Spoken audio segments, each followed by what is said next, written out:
Good evening, everyone. That's the extent of my gavel. Welcome to the September 25th Salem High School Building Committee. 24th? I think at this time we may not have a quorum. And seeing that we do not, we're just going to go out of order.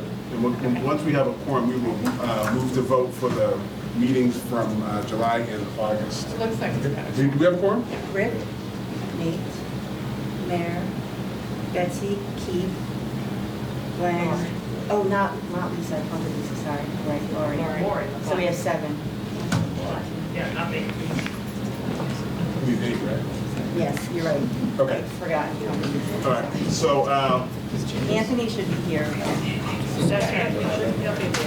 okay, so that's fine. We'll just go out of order. We'll come back to the meetings. Hopefully by that time we'll have, up to the approving the minutes, we'll come back to that when we have a forum. So at this time, I'm going to hand it off to Margaret, who's going to go over the milestone schedule review and next steps. Yep, so I think everybody's seen the agenda. I'm just about to send around the presentation so that you can see those. They're having trouble seeing them from the screen, but we're going to do the milestone schedule review. We're going to give an update on the CM selection and welcome Shawmut and Rich, and design progress update, and we should be good.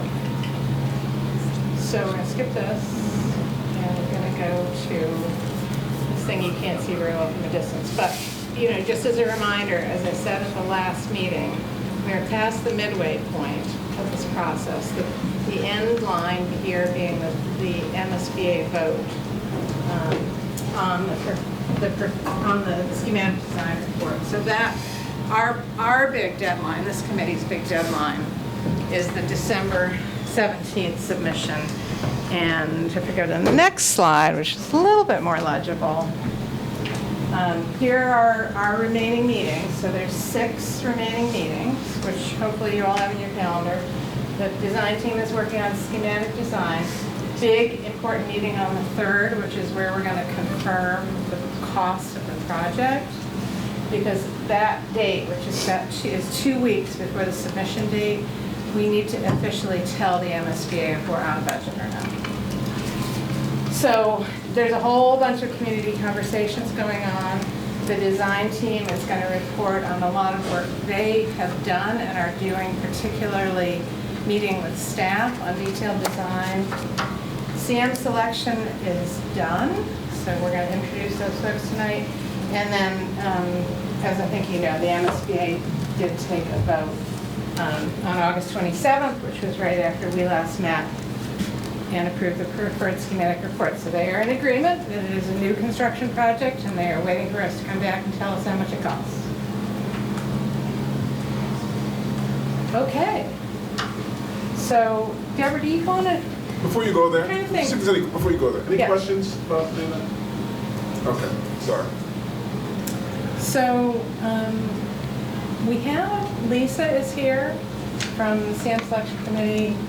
Matt is not here. Paul is away. Away on vacation. And Anthony is not here. So, Deb, do you want to just say a couple words about how we got to what we have tonight? Watch yourself, please. Can't remember what the next slide is. Here we go. I'll take that forward back. So we have reached the end of the CM selection, which is great. It was a wonderful, robust process. As you recall, we had 5 initial submissions for the qualification phase. And 4 going into the proposal phase. We had 4 strong proposals, which were, the technical proposals were reviewed and ranked by the committee of 6. And then we opened the price proposals and re-ranked based on that, and went into the interviews, which were last week, on 2 evenings last week. We had, on the first night, we had Shawmut and Rich present along with Ganska, and on the second night we had Suffolk and Gilbane present. And afterwards we had a pretty long deliberation. I will say these guys did a great job, but they had some good competition. And so we did have a good, robust conversation. That was starting to go a little too late, but we wanted to make sure we had consensus, and in the end we did. So based on the proposals and the interviews, the team of Shawmut and Rich, came out on top.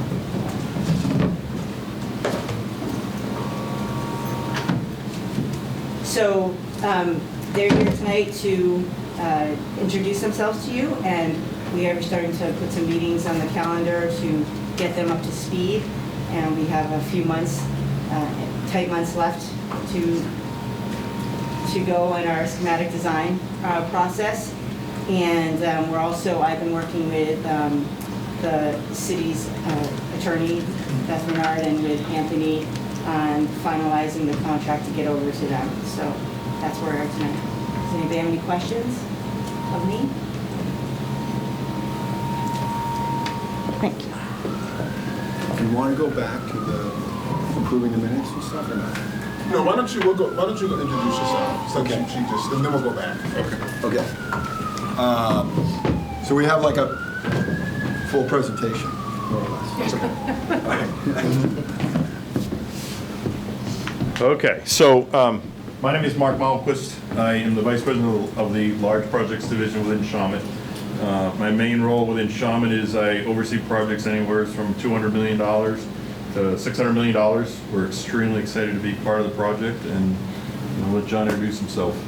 Yeah, I'm John Rich. I'm the CEO of WT Rich Company. WT Rich is a mid-sized construction management firm, but we focus exclusively on the Massachusetts public building sector with a specialized focus on schools and academic facilities and Chapter 149A work. And I just want to say we are delighted to be part of the team and ready to jump in with both feet.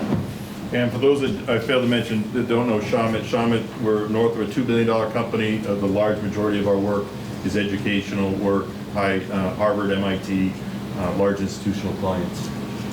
So I think we want to start with how did the Shawmut Rich Partners kind of come about. So it was very deliberate on John and my part to really offer something to the industry that we feel no other one single company can provide, and that's taking the horsepower of Shawmut that has a vast backlog and experience in this world, as well as John, whose firm specializes in public schools. So we put the two together. You'll hear later we've kind of taken the best of the best. So our whole premise is that Shawmut and WT Rich, we could build this job on our own, but we decided to join forces so that we could, in the end of the day, our view is that the two firms combined is a much better value proposition, and that's a big piece of what we did. So, we've done some work on similar campuses in Wellesley, each building sister schools. Shawmut has a self-performed company that actually works for WT Rich. John's father goes back to our previous CEO, so there's a lot of connection between the two firms over the years, and that's kind of how this partnership was formed. From there, we want to talk about some of the benefits that we did when we joined this partnership. One was the benefit is for Salem is we're going to get a dual estimating approach. We're going to take both of our estimating departments. They're going to do independent estimates. We're going to kind of reconcile amongst ourselves, and so what that's going to provide is a much more accurate, as Deborah mentioned, that first estimate's really important. So we're going to use both our databases, do take off, so it's going to really provide a good, solid first estimate. Second thing is you're going to have broader resources. We were able to pull, you're going to find we feel we have a really elite team. We picked from both of our firms. We took the best of the best, and we put those are the teams that are going to build this project. And the third is diversity of experience. John and I talked about how do we create, a high-performing team. My experience in the business is a high-performing team is one where the client, the OPM, the design team, everybody is comfortable having open and honest dialogue, telling the pros and cons of every issue, and at the end it gets a really robust conversation, which in my experience leads to the best decisions and then the best outcome for the project. A few more benefits, features of us working together as a joint venture. One about the larger subcontractor pool. So Shawmut has a lot of contractors that really like bidding to Shawmut that work. We have the same on our side. There is some overlap there, but there's definitely an expansion of that subcontractor pool. More bidders leads to better competition, leads to higher quality and better value and pricing. We have this statement here, best practice, which is a little bit cryptic, but as we've been working together, we're finding that there's certain systems that Shawmut brings in the thing they had into the process. So for instance, they use this tool called Join, which is a collaboration tool during pre-construction. We're really excited to utilize that. WT Rich, for example, has a program called the Focus 5, which is a very strong structured quality control program during construction. So we're going to be able to pull those together and really kind of pull together what we think is the best of the best. And then enhanced executive oversight. You don't get just one principal charge helicoptering in every so often. You get two executives coming in, making sure things are on track, and really giving a lot of scrutiny. And we think that will hopefully give you some extra peace of mind. In terms of our experience, both of our firms have very strong experience in the number of the key dimensions that are specific to this project. Obviously, the size of the project, working on an occupied campus, understanding and working with CTE and vocational program spaces. On the next slide, you'll see also mass timber and sustainability. We just showed a couple of projects here under each of those categories, and one of the messages we emphasized in our presentation was the team we presented.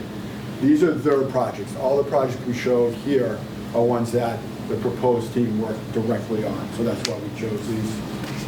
So you can see a couple more under those other categories. And we really think that, that knowledge, that experience with those areas is going to be relevant. We're going to bring that to bear on this project. One of the things we do differently, I think, is we have a gentleman named Tom Larko. We put an operational project executive on the site. So, being a $365 million project, Tom is going to oversee and he'll be on the site. He actually lives in Marblehead, so you're going to have an executive on site. In addition, we've broken it down. Davida Flynn's going to run some of the pre-construction. She has vast experience. We have a project manager. We have Dan, who's built many of these type of facilities. So, as I mentioned before, we were able to pull together a really robust team of experts to build the project for you. Okay, enough about us. We want to talk about your project and some of the things we presented and are thinking about in terms of the approach. So one of the key success factors we really believe is the enabling work. We spent a lot of time thinking about the schedule. We know one really important date was this star here, which is June of 2030, and you want your school to be completed and ready to be occupied. So we did, based on our analysis research, we said a school of this size, from foundations to that completion, we feel 26 months was the right allocation of time to get that done. That's pretty straight, that's not overly aggressive and that's not overly conservative. We think that's optimized for this size school. So this looks pretty straightforward, but the key thing is being able to start foundations in April of 2028 to give us ourselves that time. And there's a really significant amount of enabling work. And we spent a lot of time as a team thinking about what is that work, designing that, and articulating that as part of our approach. So here it is. Don't get intimidated. How excited you are to do this, John. So John, you know how you have who likes to present and everybody puts their head down. John's like this. So John is like ecstatic that he gets to present the entire thing himself, right? Instead of coaching my team to say this, I get to just go for it. So the enabling work. So there's a lot of it, right? So don't get kind of overwhelmed, but we've really kind of thought through this. There's some reconfiguration we want to do here to support a revised drop-off and pickup pattern. There's a little play area here that has to be moved. We want to get the tennis courts, and we just said one possible location for a new auto tech center. There's a lot of options with auto tech. Could be down here. Some worker parking area here. Eventually we're going to have to demo this little northwest wing of the existing school, and at some point demolish the Salerno building and the tennis courts. And the big one is getting that ledge underway. We can't wait till April of 28 to start the ledge, because we're going to lose 3 to 4 months on the foundation, especially you don't want to be hammering ledge near to freshly poured concrete foundations. So we kind of put all this together and we really kind of mapped out when can we do this work, when should we do this work to make sure it's going to happen at the right time. You can see there's a couple of things that we want to complete before, this is 2027 now, all getting ready for this April 28th foundation commencement. We want to do some things in the summer so that when people come back for the school year, they're done. The biggest one is that new site configuration. We want to build the new tennis courts. We want to deal with the Auto Tech Center and have that ready to go by January of 28. And then we really want to make sure we have plenty of time to do the ledge removal, deal with the off-site disposal, maybe some regrading, all that. And then some other things leading into making sure we can start that work. Not only start that work, but continue effectively without pause. So one of the things we spent, and one of the things we did in our presentation, we tried to give some examples of what does our role look like in terms of trying to create value, trying to support you in the process. And we did a couple examples. One example was the Auto Tech Center. So here we're just trying to demonstrate, not like we have the solution, but we have the ideas, we have the framework. And one of our jobs as a construction manager is help present the framework, help present, what are some of the pros and cons of this. So in this situation here, we just showed, we came up with 5 potential solutions for Auto Tech Center. This one I kind of like, it's this canvas structure, big canvas structure with maybe a couple of modular buildings for hard classroom space in that area. This was an actual place that was actually for rent nearby here in Salem, like a couple miles away, but it's rented now, I'm sorry, we didn't move fast enough. There's some prefabricated structures that can get landed. Believe it or not, it's possible to pick up the existing Salerno Center and relocate it on a new foundation, a little pricey.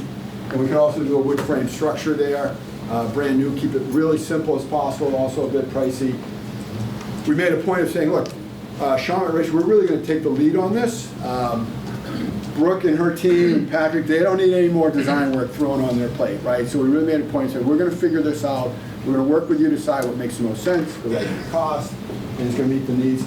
The other thing, all these opportunities to lesser or greater extents offer great opportunities to involve the CTE program, in particular carpentry and electrical, but maybe some of the other programs as well. So we're going to build that right in. We think that's pretty interesting approach. Another area, again, how we frame things, how we think about things. This is an area where we can bring a lot of value. Both our firms have a lot of experience in geothermal. We know you have your well plan. Geothermal wells have some technical subtleties that are really important in terms of understanding how they're going to perform, doing appropriate test wells, the different cost options for those. Both our firms have a lot of experience. We're going to guide you through that. And we understand that you have a pretty significant decision at some point where you need to decide on the solar system. Do you want to own it? Is the city going to own it? Or is you going to do some kind of power purchase agreement? And again, we're not here to tell you at this point kind of what the right decision is, but our goal is to share our knowledge so that you can frame the decision, understand the costs, pros and cons, and hopefully collaboratively make the best decision. Couple case studies. So we do have some strong CTE experience. We have 2 very experienced superintendents we proposed. Dan Blumberg they're both senior superintendents. Dan Blumberg from WT Rich is going to be the lead. Lauren Slavin is going to be, very kind of working in partnership with him on a big project like this. So Dan was the lead on this Southeastern Regional Vocational Technical High School project, which was a renovation addition. They had a very extensive CTE scope. Everything you have here at Salem, they had it at this Southeastern. Similar, Lauren led the one at Bill Ricca, and that happened to be a Perkins and Will project, and there was quite a bit of CTE and vocational space there as well. Sorry, Mark, I was talking for a while. It's all right. So the next thing, the highlight's going to come up in a minute, because you're going to find that John is very much into the weeds, which is fantastic. So we're about to rate him on how he does in the presentation that the superintendents did, which is essentially the animation of the whole process. But one of the things that we did was, when we developed the whole plan, John and I went to the site, we watched the traffic. Obviously safety is key. Safety for the students, safety for the workers. So that's the first thing we focus on. The second thing we focus on is no disruption, making it. We looked at the queuing of the cars. We looked at how do we make this seamless while we're here building a new facility. And the third thing we looked at is kind of cost, not to give away some of the things, but we want nobody likes to take money and spend it on fencing and temporary items. So one of the things we came up with was actually advancing and implementing the new bus and queuing line, do that right out of the gate, so we don't do it temporary, spend money. That takes away from putting money back into the building. So we're very strategic in how we developed this plan. Now, of course, we did this plan in a vacuum, and one of the first steps I think we would have would be to work with you to make sure we got everything right. But when this becomes the roadmap for all the workers, the construction folks, the subcontractors. So I'm going to turn it over to John and see how he does. You got one more. Oh, I got one more. All right, I'm going to play the chief estimator now. So one of the things, Sam Hanner is our chief estimator. He did a couple of different things. One of the questions that was asked was how does the budget compare here against other things? So what Sam did is he analyzed 5 or 6 similar MSBA schools of similar size and program. He compared it against all of our collected historical cost data. And at the end of the day, what Sam reported out was that the budget that's been established for the project is very reasonable. I think it's coming out to roughly about $1,000 a square foot. To the point where, at first pass, there's a good chance this project could come in at, $350 million plus or minus. So it's one of two things. It's either, you could add more program if you want to max out the budget, or there's opportunity. So I guess the takeaway is that, this first budget that we do will be very telling. And then from there, you can decide what to do. So the good news is we don't see it as right now as a initial budget that has any budgetary concerns. All right, am I doing this one or you? I got this. All right. So, one of the things we like to talk about, we talked about in our presentation in just general, is this thing we call the ride or the journey, right? So we can get to our goals and deliver a great project, and maybe we collectively were miserable along the way, and that's not so good, right? So part of our thing is we want you to have a great journey, we want you to have a great ride, and when we think about that, we don't just think about in terms of like one stakeholder group. We try to look across all the key stakeholder groups here. So that's kind of the point of this slide. We want to create a positive stakeholder experience across multiple groups. We focus on 3 main groups here. There's going to be other stakeholder groups as well, but parents and community, we want to keep them informed, right? We want to be sensitive to their needs. We want to make sure that they know what's going on in the site and not surprised by things that are happening. And that they can also join in kind of some of the celebratory things as we progress. The project team itself, having a good project team with nice, healthy discussions, dare I say debate, so that you're making good quality decisions. That's something we're very mindful about trying to bring to the process, making sure we're performing in an accountable way, getting coordinated with the appropriate people and parties. And then the schools and the students, those are going to be really important. We're going to jump into logistics in a second, but where we can have student involvement, where there any adverse impact to the school operations is really minimized to the greatest extent possible. That's what we want to do. Engaging Salem students. I won't go deep into this one, but we're really excited to figure out how can we have the students participate. We do this at schools. Sometimes we do it at the elementary school level, but that's really like just some tours or some information days. As you get into the middle schools, high schools, you can do something more substantive. And then when you have a CTE and vocational programs, you can really take that to the next level and kind of engage and involve people. Pre-construction services, this is something we just want to send the message that there's going to be a lot to do between now and December, and then, hopefully after a successful vote in May, there's going to be a lot to do for the next year and a half after that. And the CM does a lot more than just budgeting. We do design reviews, we do a lot. We're really doing everything we can around planning so that the project's going to be a success when we get into construction. So design reviews, advanced coordination, making sure the schedule and the logistics are all set up, and doing that with an eye towards the budget so we know how much things are going to cost. This slide we just put together kind of was a comment on how we hold ourselves really accountable for the budget.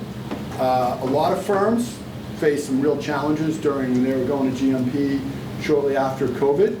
So these are a list of COVID challenge projects.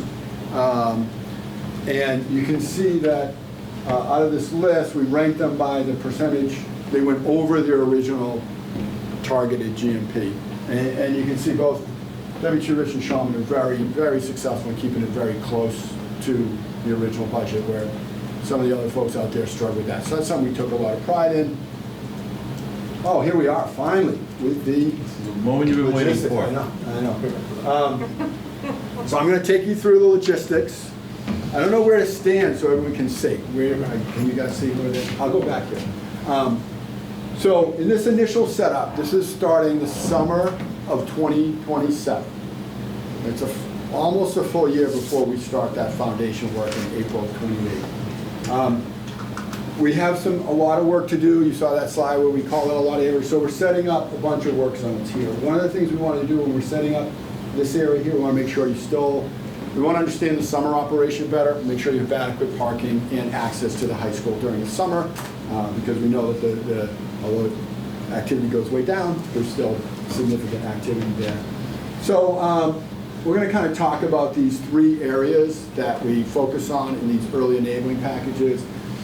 This first one, Mark talked about how we're going to reconfigure the traffic patterns, and we're going to take advantage of the permanent design. And we're really going to build out the parking lot. The new parking lot is expanded from the existing one, and there's a new drive lane for the bus drop-off. So we're going to put all that in place early, and then utilize that during construction. And we're going to utilize that lane actually for the parent drop-off during construction. We'll show that in a second. The other area we have a lot of work to do is the ledge removal. We really want to jump on this and to do the majority of the blasting during the summer, okay? Could we have waited a little longer to start this? Probably, but we're going to be out there doing this other enabling work. We said during the summer, let's get in there, let's do the majority of the blasting as much as we can that summer. Then the other area we'll start working on this summer is we're going to set up the parking area for construction work parking. You know, we have kind of 2 basketball court areas up here that are temporary storage areas now for other things, miscellaneous things. We're hoping we can find another little home for those miscellaneous things. There's a little bit of grade issue there, but we're hoping we can use that. Build out these tennis courts, which I see, Brooke, it looks like you moved them, so we'll have to put them over there. Catch up. Catch up. I know, we're behind already. And you can see maybe the Auto Tech Center here. So just to go in this a little bit more, after we've done this is what the site would look like now, fall of 2027. When the students and the teachers come back, what do they see, okay? So a couple of key points here, the parking setup. Black Cat Cafe, we were told that's a priority, keep it operational, keep the access to that. During this period here, this first fall, the loading dock, the existing loading dock is still in place, and the Auto Tech Center is still being used for that entire fall of 2027. As far as the traffic patterns, the buses are very similar to what they are now, a little kind of hitch in their loop to get in front of the main entrance. This is where I talked about the parents using that permanent bus drop-off. Your traffic report said in the afternoon you need 600 feet of queuing space. This actually gives you just about 600 feet of queuing space, so a little less chaotic. Here you can see parents, student parking, and this is the construction patterns. All these construction patterns would be not allowed to come in and off the site during blackout periods, and we'll coordinate those with generally during your drop-off and pickup. We're going to have these blackout periods. Here's a nice little kind of 3D visual of what it looks like. We also kept the pedestrian bridge over Highland Ave. We kept that open, and we have a kind of a safe path. We don't know if there's 6 people or 60 people that use that, but you know, we made the provision for keeping it open. And you can see we've got the parents dropping off here and the buses going there. We're still not even to April. We're getting close to April 2028. So here, when we kind of get into the January timeframe, we're going to expand the site. We can take over the site because now our Auto Tech Center, our tennis courts are all set up. We are going to hopefully create this additional access in and out of the school via Highland Ave. We need to get permission from the state to do that curb cut.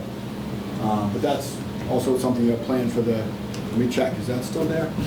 Still there. Still Okay. there.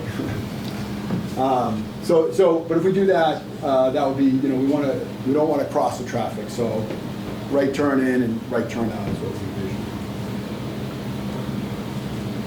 So here's kind of construction. Finally, we're getting the construction underway. Guess what? You're gonna finally see. Oh, we're going to talk about the demolition. This is the loading dock. So once we take over this area, there's a little outdoor storage area. We're going to route some people in there so that the other loading dock is way on the other side of the school. So this is how you want people to be able to come in. It's a little bit. It's not quite as convenient as it was before, but it's pretty manageable, it seems. So now finally, April 28th, we start those foundations. And just want to talk a little bit about the demolition of this wing. So you guys all know there's a little piece of the northwest wing that we're going to demolish to make room for the new building. You can see we're very thoughtful when you do this. You have to be able to keep egress. You can't have a dead end in a hallway like that. So we maintain egress. We create a little temporary corridor. We put in a CMU wall to hold up the structure and some weatherproofing. And I wish the demolition was going to be that clean and quick. It looks really nice, right? So this kind of just shows that the construction's underway. Geothermal. So with the geothermal, what we said is like, let's not kind of rush into it. We want to start at December of 28. So that still allows you to have the spring of 28 and the fall of 28 for the Horace Mann School to still use that field for those 2 periods. We'll get in there. This will take about 6 to 8 months to do the wells and to do the laterals that tie over to the high school. We can start putting the field together near the end of summer of 29, and then you can use it. Depends on what you put down. Turf right away, sod pretty quickly, seeded grass 2 growing seasons. I'm sorry, that's not my rule, that's the landscaper's rule. Right? So anyway, here we are kind of finishing off the building. Configuration around the site, like once we pull down that site in fall of 27, it really stays very consistent through the whole building of the site. That's why we put a lot of effort into thinking about, we actually had a goal with the traffic patterns. We said, let's make it better than it is now. So instead of them feeling like, oh, you're inconveniencing us for 3 years, instead you're saying, oh, this is great. We're actually getting this sooner, and it's going to be better for 3 years. Not as good as the final, but better than maybe what it is now, right? And then somewhere near the end of this, we'll do the solar canopies, if they're under the contract, or maybe they're coordinated with the PPA. A little tricky about when we get in there, to put up these canopies in the active parking lots. But we'll sort that out. Finally, school is now completed. This is the main entrance. We're going to put some covered walkways so people can access it. You can see here we're going to set up our fence. As much as I wish I said we could demo that and put in the new parent loop in that 1 9-week period, I think more realistically we're going to take a couple more months, and you can see we did a little temporary parent drop off the back side of the building. Instructions over there. Here it is, nice clean demolition. You notice there's no noise, there's no dust. Just the way we like it. It's going to be a big reveal. Yeah. And then we are planning by November 1st we'll be able to open up this loop. So that's something we want to expedite. But we didn't want to go crazy with summer overtime and whatever. We think we have a good drop-off pattern in between for those first 2 months. This will be pretty close to your final permanent route modifications.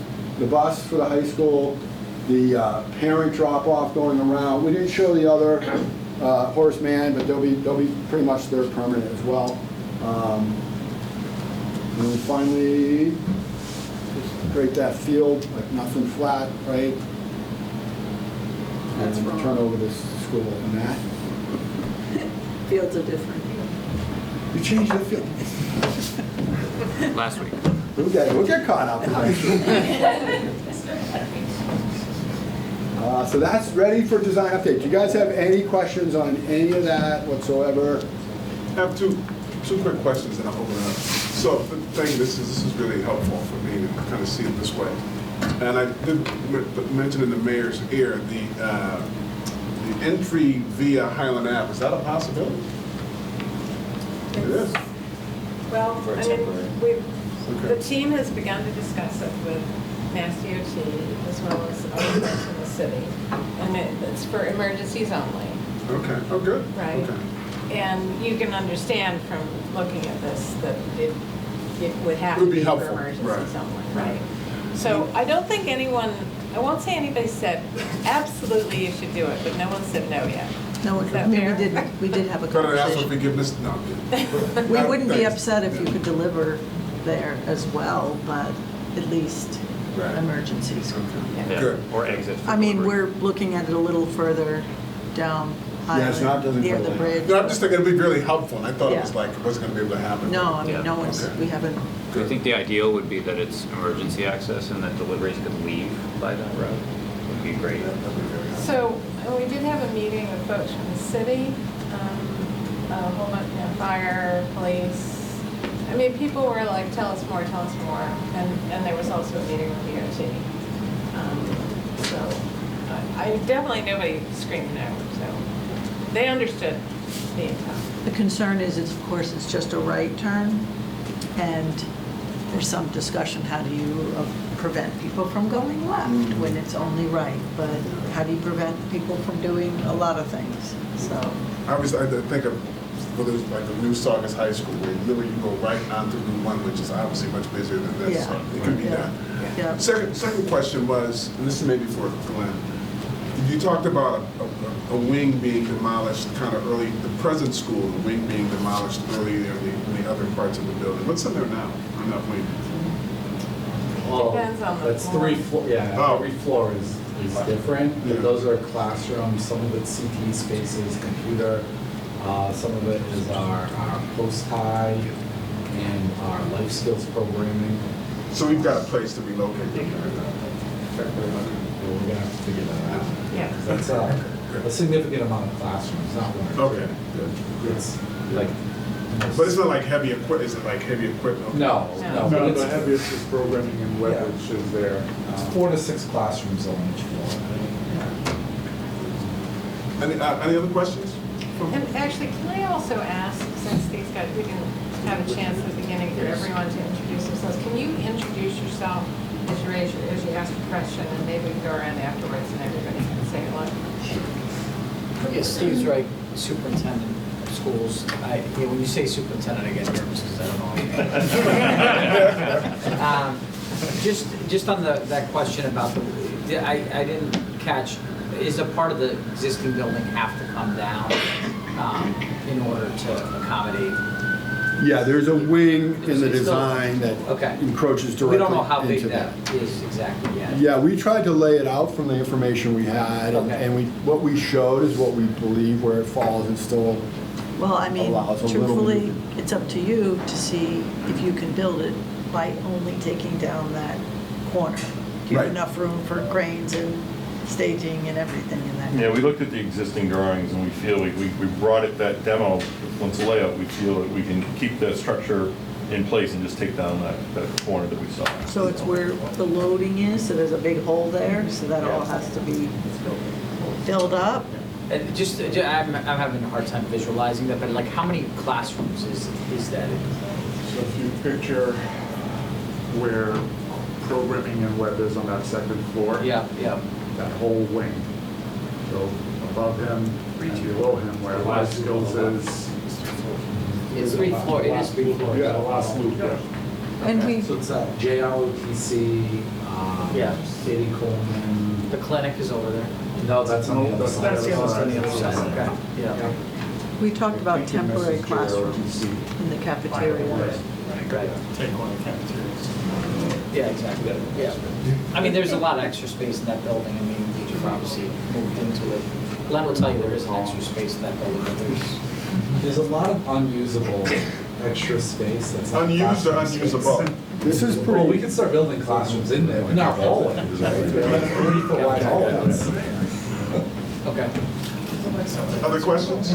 Mayor? A question about the temporary auto tech building. So does that facility, maybe it's more a question for Mario, does that facility, whatever the form it takes, there's requirements for like ventilation and fire suppression. They would have to Yeah, meet all activity. those requirements, yeah. But I mean, moving it apparently isn't that expensive, so. We have grant money for that if we need to, so. There's a lot, there's also probably like a gas sand interceptor tank, right? And there's probably bathrooms in there now, But where would right? the location, yes, but where would the location, where would that be moved to? So here we are right here. So again, this is like spitballing, right? We put it right down here. This is actually a swipe of trees right here right now that separates the parking lot from the field. Where this is shown now, there was enough space for it there. Doesn't have to go there. That was just like one What's possible. gonna be the end result over there? The end result is actually going to be more like, It's the latest and greatest. yeah.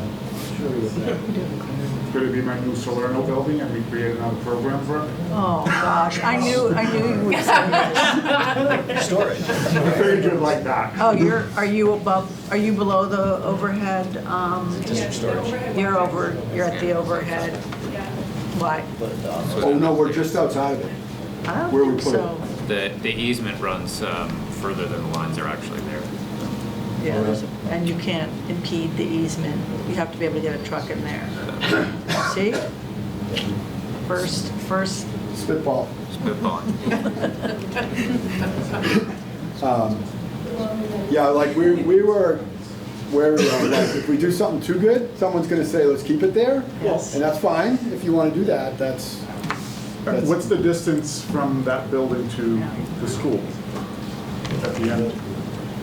you know, I'm just going to switch something here that's going to help us with this conversation. Repurpose the facility. If we can move it, there is a lab modernization grant that we could leverage that works with the MSBA. I mean, So if we could it's do more that- than 1,200 feet. Well, what's the distance now that they have to walk? Maybe 600, maybe Oh, it's unprecedented. They do it maybe now. 800 feet. Yeah. Maybe 800 feet. They have to do that now.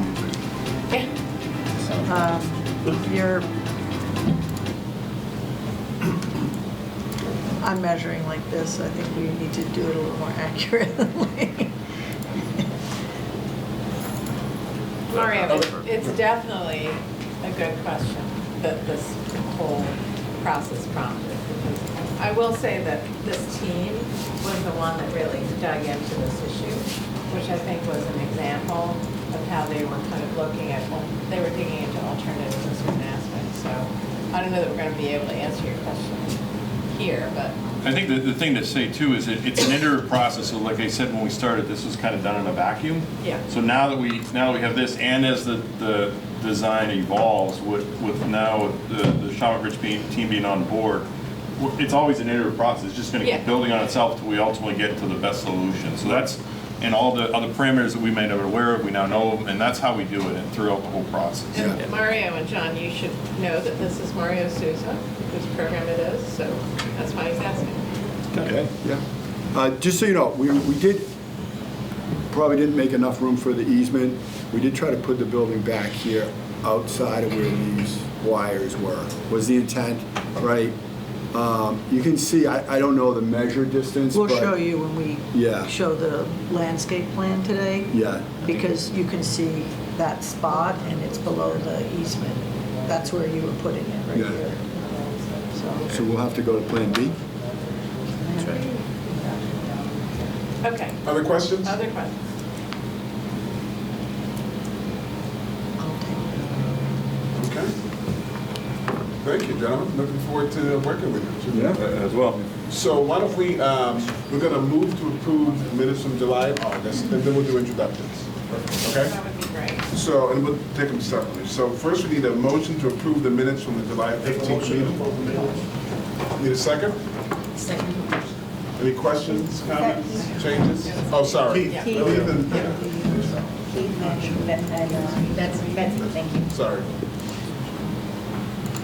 Any questions, comments? And that was for the 17th. For the July 15th. All those in favor, please signify by saying aye. Aye. All those opposed? Any abstentions? Then the motion carries. Next, the motion to move the approval for the August 21st minutes. Make motion to the minutes. Motion by Keith. Thank you, August. Need a second? Second by the mayor. Questions, comments, changes? All those in favor, please signify by saying aye. Aye. All those opposed? Any abstentions? And that motion carries as well. Thank you. And so why don't we go ahead and do some introductions for Mark and John. Why don't we start my far left? James LeBlanc, City of Salem, Applicant Finance Director. Chris O'Donnell, Director of Communications, Salem Public Schools. Mario Souza, Salem High School Career Technical Education Director. Lynn Burns, Principal of Salem High School.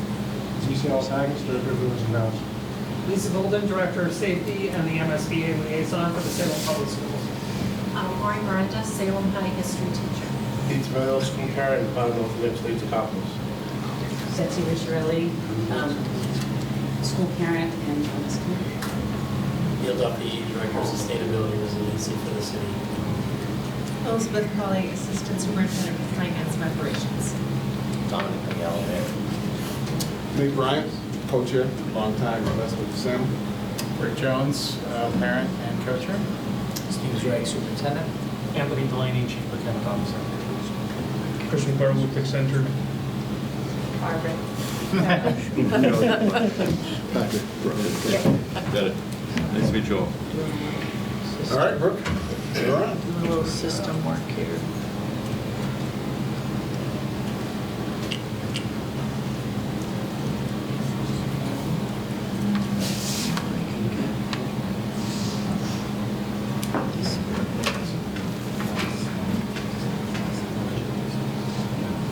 Well, that's exactly what I wanted.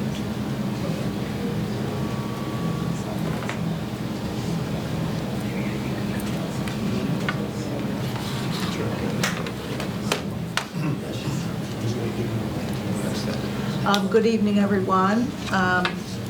Thank you for the opportunity to present the design section tonight. We have two consultants, or one consultant team from Studio 2112, and you want me to do it? I do. Giesecke. Lynn Giesecke. And Shara Davis from Studio 2112. So they are going to present the landscape portion of the project. Tonight, we are going to, let me get to the slide, we're going to update you on the educational program, and we did take some time to do some reductions, so you'll be happy to know that the square footage has reduced, and therefore the cost will go down when the square footage goes down. Do you agree with that? 100%. 100%. Now, we're already in agreement here. So we'll update you on the building plans. We will show you what we're doing with the room layouts, with the FF&E updates. Lynn and Shira will update you on the site and athletics, and we'll show you some building massing and facade studies. And then after we present and the presentation is over, we can walk around and look at the model in front of you. So with that, this is really what we have been working on with the city, with Mario, with Glenn, with everyone, the co-chairs, Paul, OPM, on how to reduce some of the programs to reduce the gross square footage. So in the PSR phase, we were at about 362,700 GSF, gross square footage, and that's the total square footage for the project. We're now at about 350,770 square feet. On the left side of the screen, and it may be small for you to see, are the modifications, the removal of some spaces as well as the reductions on some of the CTE spaces. And for example, the health classroom was removed, and the idea was that there are a lot of classrooms in the building, and so one could utilize those classrooms for some of these other purposes, like the health classroom. Connect for Success, there were 2 classrooms. They decided the high school folks decided that one classroom would be sufficient. The computer lab and digital classroom was 850 square feet, and that was removed. And that we will put inside the media center square footage, which is over 6,000 square feet. The darkroom was removed. And then there are a series of reductions in the CTE spaces, and we've listed those individually below. So business internship, that was reduced by, it was 700 square feet. We reduced it to 500 square feet. We combined it with the Career Center and the Adult Ed, so there's 1,000 square feet there, that both programs, so we could utilize that space. We're trying to be more efficient with space, and that's a good thing. So electrical, we reduced by 850. Medical assist, that's, I think, look here, that's 500. Carpentry, 750. Property maintenance, 800. Auto, 1,580, and graphic design by 395. And this is a result of working on the test fits. I'm not going to go through the chart, but you could look at this later, which this indicates the PSR phase. So the total square footage with the associated classrooms to give you the combined square footage, and then how we reduced it, which is pink on that screen and orange on mine, and then the current square footage, which is replicated up in the upper left. So just remember that the net square footage is it's 7,950, and then you multiply that by 1.5. That gets you the gross square footage. So the gross square footage reduction is about 12,000 square feet. So that's a nice reduction to the overall project construction cost. Any questions on that?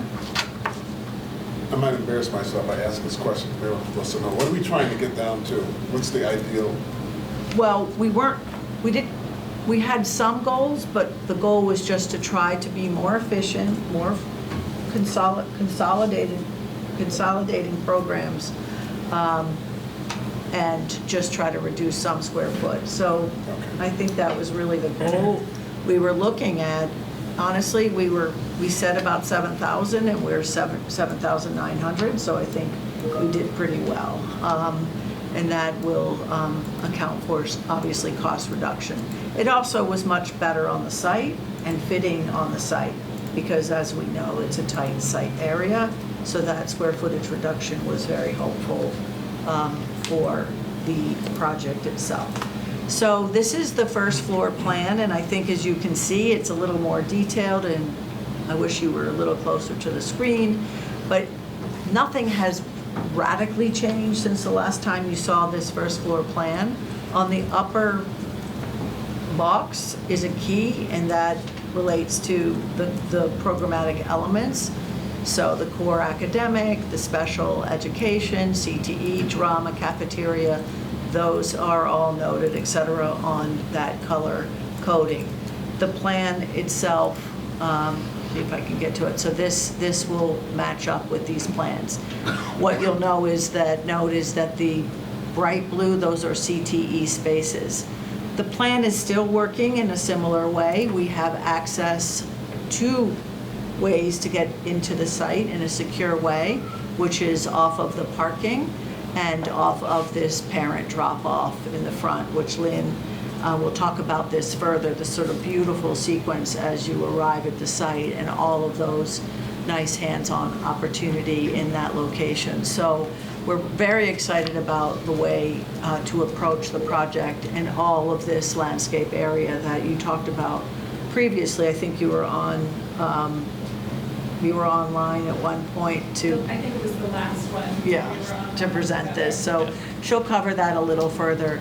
The administrative area is in this wing, so as you enter, you will have a secure entry with the admin in that location. In addition to the administration, you also have clothing, the clothing connection, and the North Shore Health in these locations. So those are really nice spots for those programs. The early childhood, I'm not going to talk about every single space, but the early childhood is in this location, which allows for its own entry, which is important. its own area, designated area for parking, and a play area on the rear of the site here. So that will be an enclosed, safe play area for the younger students. One thing to note about the entry, we heard from the tours that the district really liked the security configuration at Billerica, where you had kind of one entry desk that could look at multiple entries. So that's what we've set up here. It's very similar with the nurse on one side, so it's very convenient to somebody who's coming to pick up a sick kid, or it's right by the entry. But also you have one security desk that has view of both vestibules, essentially. A wonderful part of this plan, which we try to do, and it doesn't always work out, to be honest, is to have this wonderful relationship between the cafeteria and the gymnasium. And that allows the cafeteria to serve as pre-function for both the gymnasium and the auditorium. And this is really great. So this, remember when we moved the kitchen to this location, the servery is here with a wonderful counter that can stay out in the space. And Patrick's going to show you some views of this in a little bit, very exciting. So that's working out really well, and this will be a really nice space, warm and beautiful materials in these public spaces. And as you remember, as we described the plans earlier, there are these large sort of civic public zones between these academic and CTE bars. The CTE spaces are highlighted in blue, and they're really connected to the outdoor space. They're made very visible, and they're also creating nice synergies between programs. The auditorium is in this location here in the middle of this bar with the cheer and wrestling, which can be a very flexible space with views to the outside. So we're always trying to bring light in, daylight in, outside connections to these spaces in a really nice way. And again, you'll see that when Lynn goes through the plan.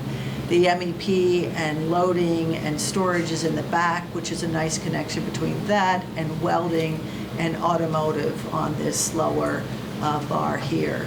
Music is pretty consolidated in the middle here. So I think hopefully you can see my mouse, that's music. So a lot of these things are really starting to work well where they're located, and we are laying these out.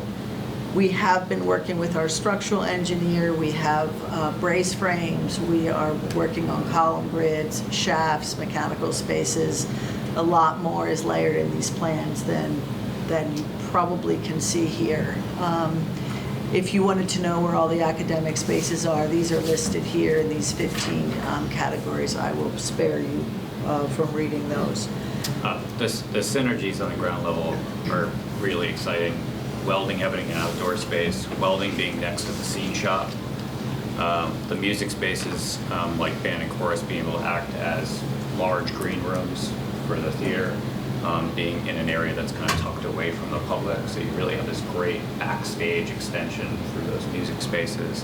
And then obviously having auto marine directly adjacent to the drive aisle and not in conflict with loading. So those are all really great plan developments. I feel like they're working. And if you'll see a plan of just the automotive, and you do go into the space, into the automotive shop, and come out mostly in this area. So you'll see that in an enlarged version of that. So we'll just keep going. This is the second floor. As you may recall, the PE space is, well, I'm going to talk about something bigger picture. There's this spine that feeds through the building. So this is a really nice way, and adults are placed at the end of the spine and in key locations to be able to supervise the students and make the adults accessible to the students. So there are teacher planning rooms in these locations, and those are really nice locations for sight lines and also being accessible. These are a lot of general classrooms and special education classrooms here.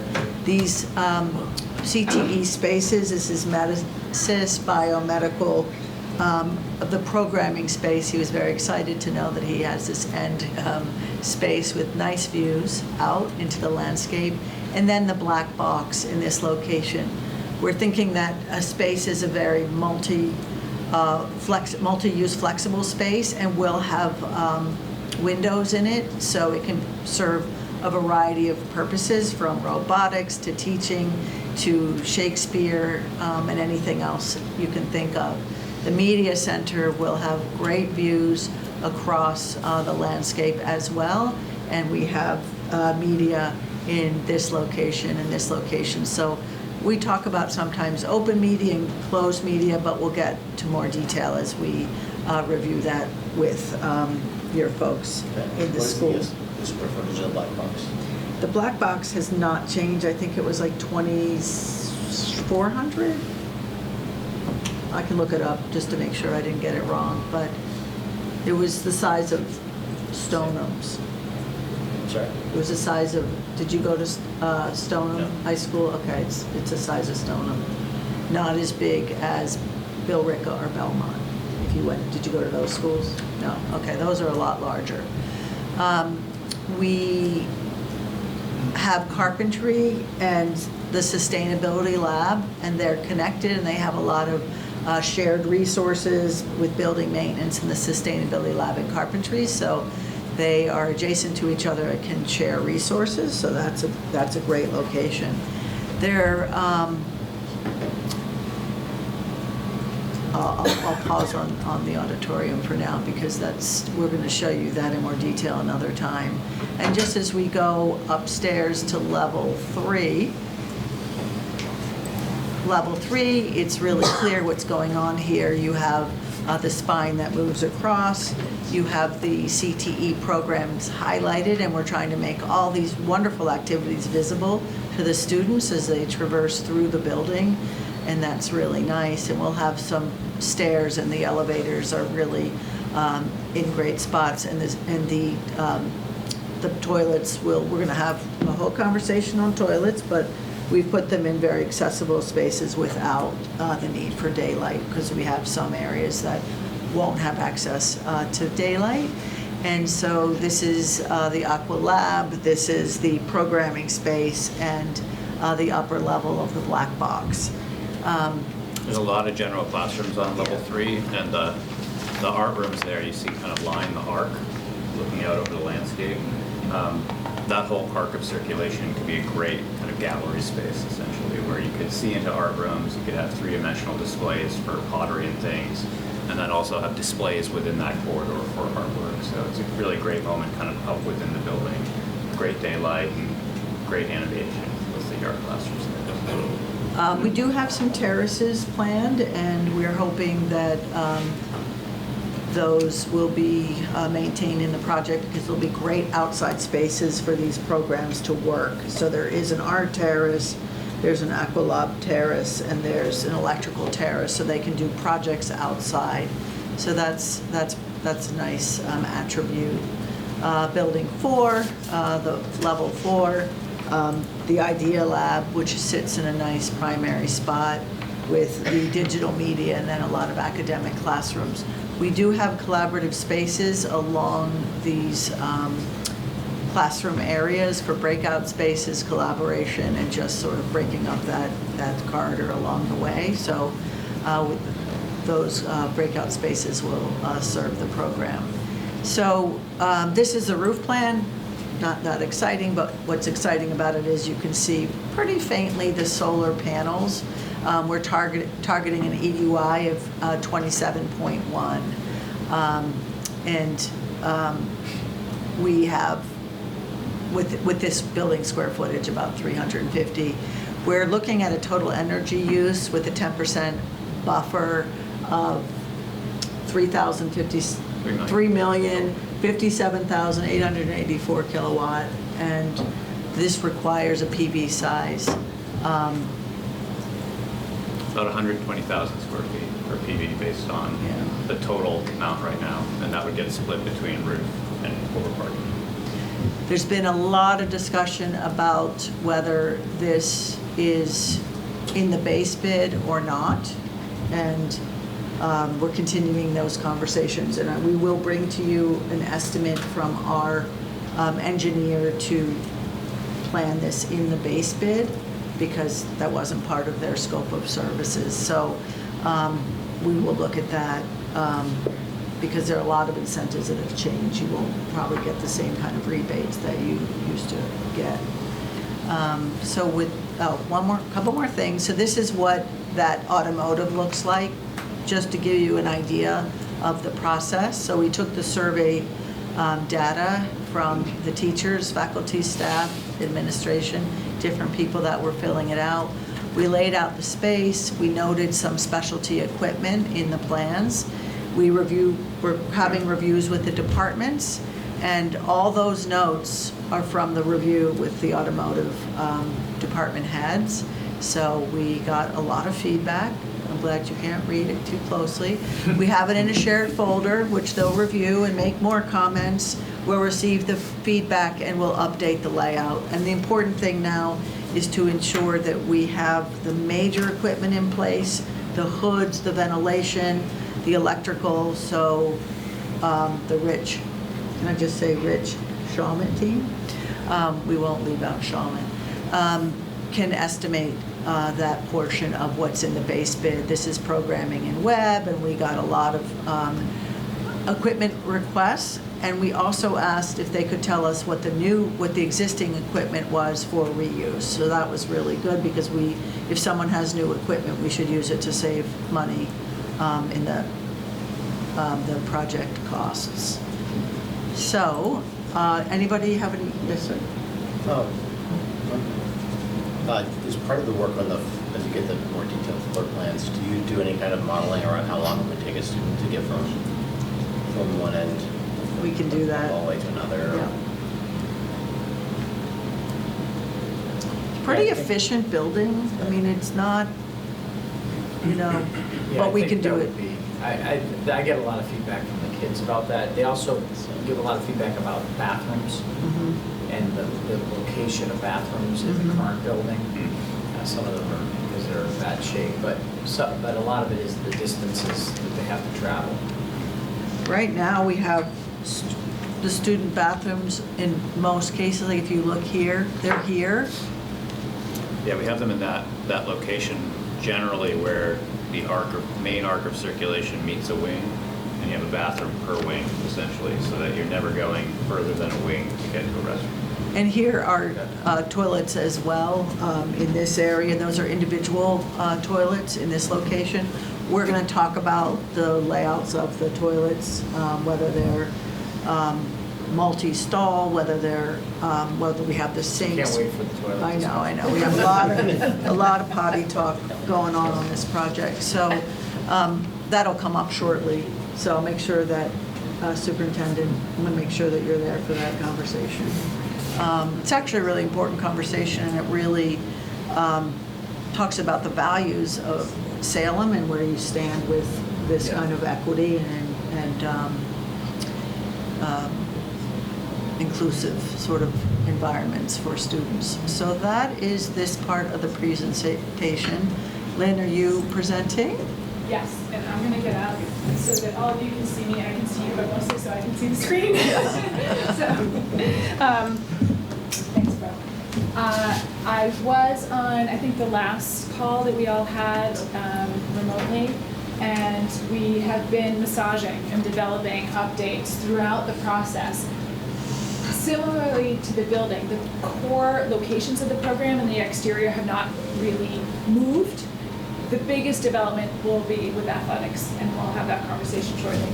Hopefully you can see beyond me. I'm going to stand and read this so you can see this. But as we talked about before, we have our parking area, the bus loop, all these things that will be happening early on, which is really wonderful. But the richness happens a lot at the main entry of the building, where we have this really layered effect from the main entry through all of these diverse spaces that are providing different programmatic elements. So we will have a zoom in on this, but there's just a lot of social activity. That breakout space for the Black Cat Cafe is out here. A lot of intermingling too, because we really see this as a wonderful space to have foraging zones for, edible plant material based on our ecology discussion from the last time, but then also raised garden beds, all these things adjacent to the Black Cat Cafe. that give you a lot of space. You can sit and eat and forage, and you know, that's happening on this side. And then we have some more open spaces for the outdoor learning, pocketed with that ecology that we're really trying to bring in and feather into the site as much as we actually can. On the Highland side of things, this is where we are showing that emergency access, the angle of it. You'll see that it's a little bit, the things have changed a little bit. But we're providing right now, based on our discussion with folks from the town, an emergency access, basically just an ambulance access along the back side of the building, so that folks, you know, you can access welding or back to that, the daycare play area, which we have there, which is really nestled in a really wonderful vegetated space. Brooke took you through a lot of things that are happening on the exterior, where loading is happening, automotive, but then we're really able to provide a nice spot for like all of the back of house stuff behind a berm from Highland. So we can have wonderful circulation through there, but also be able to work our landscape so that it's not the first thing you see when you're coming along Highland. This is interesting that you guys are looking at what the existing basketball areas for parking, because we are, in a lot of the feedback, we're adding one tennis court. Right now we're looking at that lower area to add a tennis court and work that grading. There's about a 10-foot grade change between the two, so we were not looking at that upper one, but if you're able to deal with it, we'll find something programmatically to put there. And then this actually, to the discussion that we were having earlier, this orange lines, that is the easement of the overhead wires. So it's significantly wider than just the wires themselves, which is a reality that all of us are disappointed about. But that is our reality that we're working with. I'm having trouble seeing, because I think it's right, you were right here with it?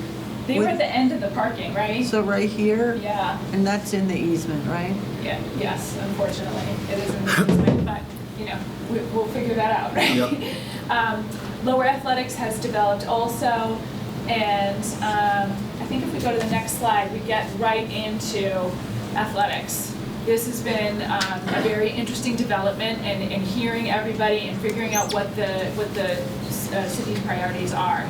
So at the moment, what we've heard most recently, in the athletics core, we have 2 fields, and a soccer lacrosse multi-purpose field fits in this orientation, and we have MIAA baseball. We can make this fit by kind of peeling out some of those other spaces. Our limiting factor before was this 60-foot offset to the backstop. Now we have it. So we're really happy about that. In recent discussions, we heard no outdoor basketball. Take out the basketball courts. So previously they were here. By removing those, we're actually able to provide this really beautiful, wonderful, performative landscape at this edge. That's really your first introduction to the site when you're coming in from this side. Rain gardens, bioswale, an area for an infiltration basin. So not only does it help from the performative, sustainable aspect of the project, but for a learning opportunity, that is a really beautiful amenity for the project. We heard that we would like to have a soccer field on the Horace Mann location. We can fit a soccer-only field just because lacrosse is a little bit bigger. So this one fits soccer. We have to massage the edges a little bit, but it fits. It's wedged in there, but it fits. And then we just, we have our ball safety netting that surrounds our athletics core. We took a first stab at some locations for field lights and a scoreboard. We know that that's something that needs to be discussed with this group, but we wanted to say, these are how these things could likely deploy. And then we have really wonderful pedestrian circulation around the whole piece. So not only is it engaging it as an element in the core, but it really has a nice park-like feel as you move around the space, which is something that we've been trying to achieve from the beginning of the project. In order to fit the soccer lacrosse field in this orientation, we had to change the parking on the lower side of the field. It's parallel parking. So we do still have field parking there, but it's parallel as opposed to head-in that we had previously. But what we love about this orientation is that we can have flexible viewing area right at, center field from the school side of it. So we will have fixed benches, a lot of places for people to sit along here, and then this flexible viewing area, we see that as like, parents bringing, their chairs out, and there's that kind of more picnic style kind of viewing, but there will be also fixed seating there all the time. As we move to our lower athletics, we're able to fit a softball field, also MAA compliant, and we have 5 tennis courts here. The 6th tennis court is in that lower existing basketball field, which will become a parking area, which will be perfect for us to make it into a tennis court. So we heard more tennis is really helpful for the school, so we were happy that we could fit another one in there. We couldn't fit another one here because of our easements. This is like, it's a tight spot. This is our wetland buffer down here, but this edge that we're holding, that's your existing edge of field. We encroach a little bit further in this direction, but we've really been trying to work within the footprints that you already have so that we're minimizing the impact on, our wonderful vegetation and ecologies around here, but we also fit the program in. So that's working for us with, again, some locations for potential lights and a potential scoreboard. So should we pause and talk about this? Yeah. I'm having a question. I'm trying to orientate myself. So there's parking right now where the buses are, right? Where's that parking? Here. Oh, so we're well past that, okay. Yes, All right, do you want to go back to, do you want to go back to the big plan? You're in the lower field here. Gotcha, Yeah. okay, good. Yeah. We can go back to the. No, that's bigger fine. plan. And Okay, how many, just, I'm sorry, how many spaces roughly?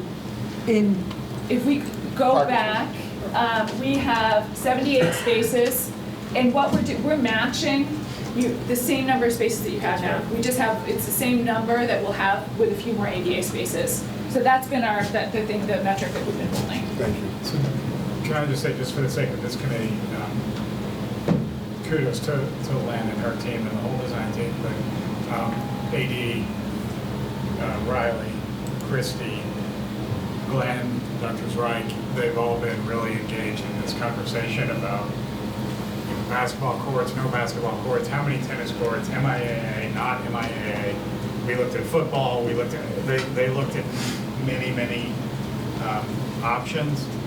And so this is the product of a very deep discussion with the athletic director and the school and the district about what they want to have on this site. So these decisions were not made without that deep discussion. It was a great conversation.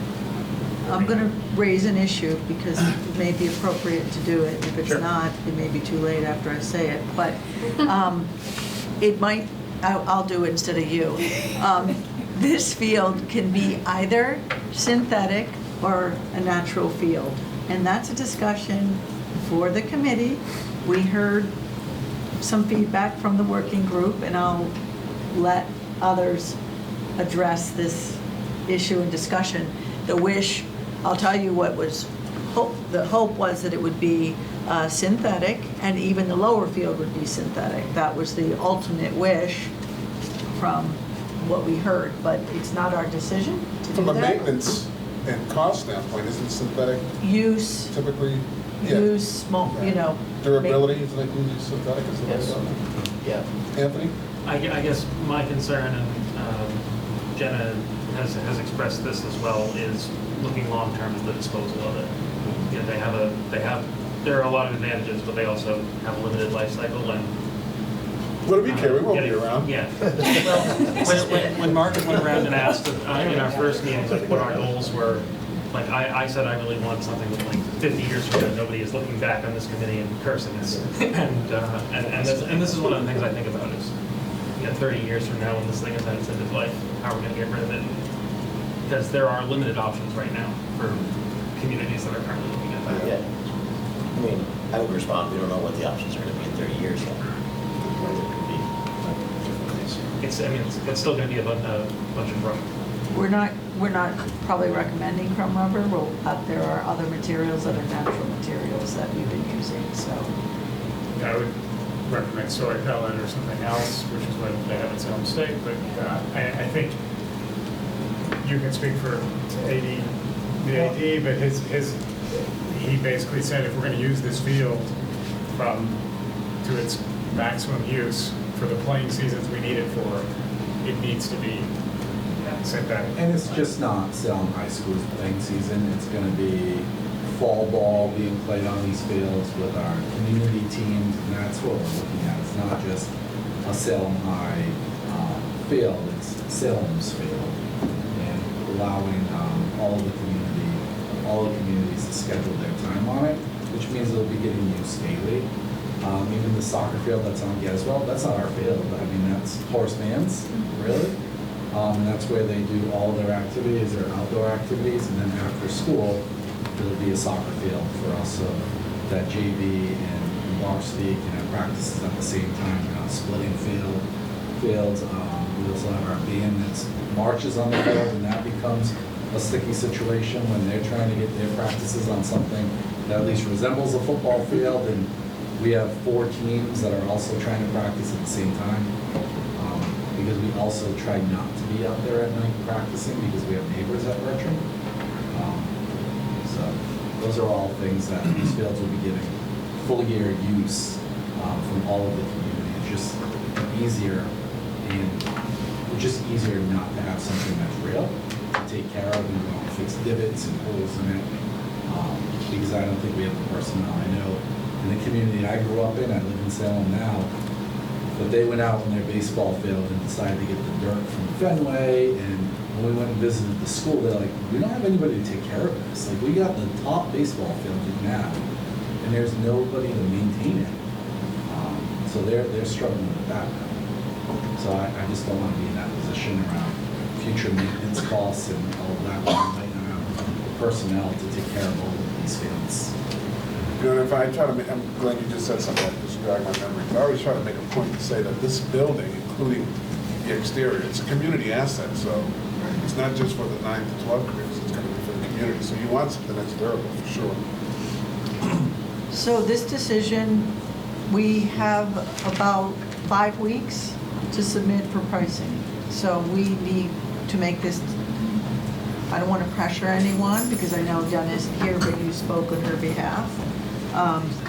How would you like to proceed with this? And we haven't talked about bid alternates, and this is something that we'll talk about with the Rich Shawmut team, but if that lower field was a bid alternate, meaning that you separate that out, you get a price for it, and if you have the money, you can put it back into the base bid, we could arrange it that way, but ultimately, you all will provide direction on how we will proceed with the. You know, I'm kind of the outside looking in. I mean, I'm looking more for the superintendent, certainly for the city, for the principal, for the AD. I mean, I don't know if, I know what I would want, but the chances that I'd be using it is minimal, and so, I don't know if I'm the right person to be involved in the decision. We're hoping to see you relive your glory. That's on the back. You're going to pay for my hospital? Go ahead, Neil. Can you provide some sort of high-level information on the cost difference for natural turf versus artificial, and then also like what the replacement cost would be for these turf fields? And I think they need to be replaced typically in like 8 to 10 years. I don't know. This is such a great opportunity for our Yeah. CM team. This is like I'm so glad they're here. maintenance, just so we understand, because the artificial turf does. I'm not advocating for either, but it does require some maintenance, and then the replacement costs are not trivial, and you do need to replace them at some point. So just so we know what those. So can I, before you go there, my recommendation was going to be similar to that. If we had some data on costs for, synthetic versus real, and then, of course, bring all the information to the committee. And then at that point, we can decide what, if any, what committee members want to be part of that decision-making process, because there may be some who say, I don't have any skin in the game, but go ahead. Well, if we need to know in 5 weeks, then we'll need to decide at the next meeting. Right, I mean, in theory, sooner, not in theory, in practice, because we have to provide details of. Yeah, I mean, I would just say on behalf of the school district, we have a very, very strong preference for the synthetic fields. I mean, the amount of use that our fields get, not to Glenn's point, it's not just about our schools, but if the whole community, they're desperate for fields. We're always fighting to get on to fields throughout the city. The maintenance the maintenance for us, we would not be able to sustain. It's not like these fields wouldn't be used 24/7, especially in the fall and the spring. Most new high schools that are being built have synthetic fields. We have a very, very strong preference to have synthetic fields. I understand cost is always a factor, but if cost isn't a determining factor in this, our push, we talked to the AD repeatedly. We've also have a group of constituents who've met about youth sports in the city, and there are, baseball, there are very limited baseball fields and softball fields in the city. And then soccer is an issue because McGrath Park is really the only other spot. Am I right about that, other than Bertram? All my daughter's play, so yes. Yeah, well, I should defer to a parent that is. So, I mean, I think, I know the youth programs would say the same thing. So why don't we do this in the interest of time? We can gather the information, and then while you want to may share it with all of us, I think the decision makers will be the superintendent, the AD, and the principal. Who've all said synthetic. Who also they want synthetic, so I think we already know what we want. Okay. But I think it would be good just to share the information with the committee, So, just to see what. we will proceed that way until otherwise directed to stop. I think that's because that's what we keep hearing from everyone. Unless someone has some really strong objection. Me. Just to add, I mean, the proof is in the pudding, like, the lower and upper fields we have now are just straight crabgrass, because we can't maintain them.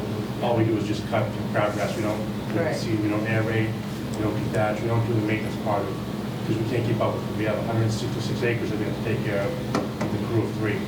Right. So synthetic is really. So let's just move in the direction of synthetic. I'm sorry, Margaret. Well, I just wanted to add, from the very earliest conversations that I had with folks here when we were becoming part of the team, I have heard that the possibility for these fields to be something that the larger audience outside of the school community can support is a real issue. I mean, I think that this project, for those people who have kids in the district or are going to have kids in the district, this kind of seems pretty sensible. But to folks who don't, I think it seems like Salem is really lacking. It feels and it allows for broader support. So. And I'm happy to have the discussion about sustainability, but I would like to weigh the natural turf and think about irrigation, fertilizer, like all those things. You're using water. You're using water for the 10 years to life of the synthetic field. So I think that's a balance as well. So you can't just say one is a resource you have to dispose of in the end, and the other is something that you don't have to worry about because you got to use all this stuff to keep it alive. So it's not that clean of a swap, I don't think. And you do have limited fields compared to a lot of other high schools. You don't have a ton of fields, so I don't think you're being greedy about it. You're just, trying to utilize what you have efficiently and well. So we will proceed that way until otherwise directed. And I think one of the things, when we start, I'm just going to plant the seed, when we start to think about alternates, there's an equity aspect, right? If this is artificial, this has to be artificial as well. Very important. Yeah. This one, the horseman one is in play, right? That's a little bit different. So I would just propose to folks, if we need to start to consider alternates, I would say the horseman field would be the alternate, whether or not it's natural or turf. But these two, from an equity standpoint, absolutely would need to be. If one is, they both are. I think I cut John. I think you were going to make a comment. Well, I was going to say a couple of things. One is really not a difficult exercise at all for us to price these up. I probably just want to touch base with Perkins as well in terms of the material you guys have in mind. So that we get that right. We can reach out to some subs. We can get the order of magnitude. It's not going to be, you know, to the dollar, but we're going to get you some order of magnitude pricing pretty quickly on these. On another project we did, we bid the field. If it's a cost issue and is there enough money available on Pentucket High School, we bid it as an alternate. There's not really any file sub bids involved. We've coerced our bidders, non-file sub bidders, to honor their alternate price for a period of 1 year. You can't do that with file sub bids. You have to select or not select at the time of kind of award. But with non-file, you can run trade, you can keep open longer. So kind of 6 months into the project, they saw where the budget was going. It was about $1 million ad for this field to go to synthetic. And so we were able to accommodate all that and kind of put off the decision.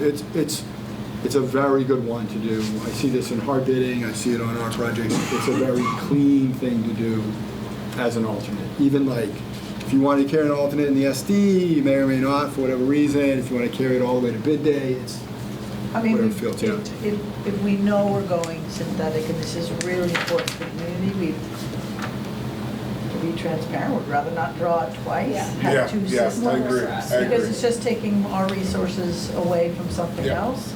So it seems like, I mean, we're almost willing to take the risk to draw it this way, and if we have to go the other way, we will. That we'd have to draw it twice anyway, your way. I'm saying take the risk and draw it this way. Yeah. If we have to cut some money, do it the other But way. at SD, you could have a note that says, Yeah, give us a yes, deduct alternate to go to grass. That's all you need to do, and we know how to price Yeah. that, you know. All right, take the risk. We'll take the risk. And Horace Mann is an issue because while there are younger kids in that field, and there may be some discussion about that, which, what should we do about Horace Mann Field? That may be an alternate, but what do you want to do about, do you want to talk about that enough? Maybe you should have some conversations about that field, because you might want grass there. Yeah, I would defer to the district on that as well. Yeah, I mean, I think that one's open to discussion. I think the baseball and softball field, especially the baseball that's multi-use, is gonna get a lot of action year round. The Geswell field is mainly to have both teams practicing. It will never be a game field. Right. Baseball and softball will be a game field. It needs to be in good shape. And that's one of the things we find in our current baseball field, why we're always trying to get onto Salem States, is that early in the year, because of the weather here, it's not in good shape. And we can't actually go and play and use it, which causes us issues in the season. So those two fields are in particular really important.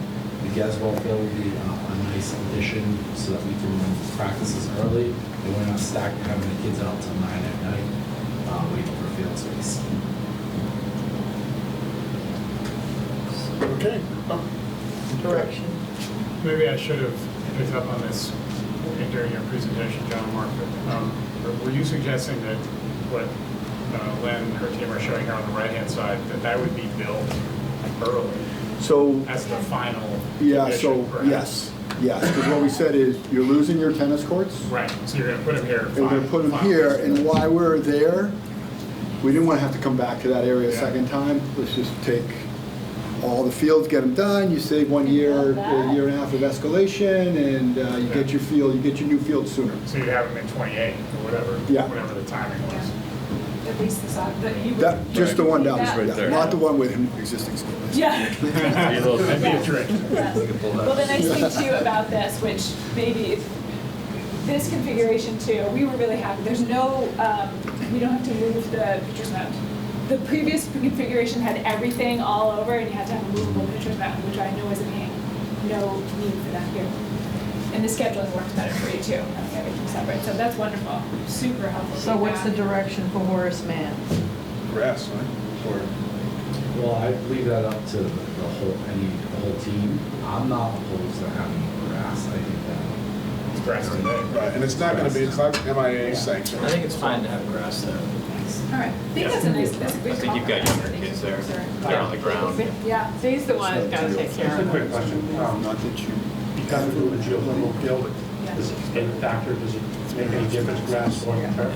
It does not, no. We have plenty, there's plenty of room, those wells are real deep. Yeah. All right, so we'll Right. keep moving on, and we're gonna go Horace Mann Field will be Grass. grass, Natural and the turf, yeah. others will be synthetic, and until otherwise directed, that's how we're going to proceed. Thank you. Can I ask you? Sure. About the, so this is to the superintendent's favorite topic. What is the plan for restrooms for people at the athletic, just to go to school? You asking me?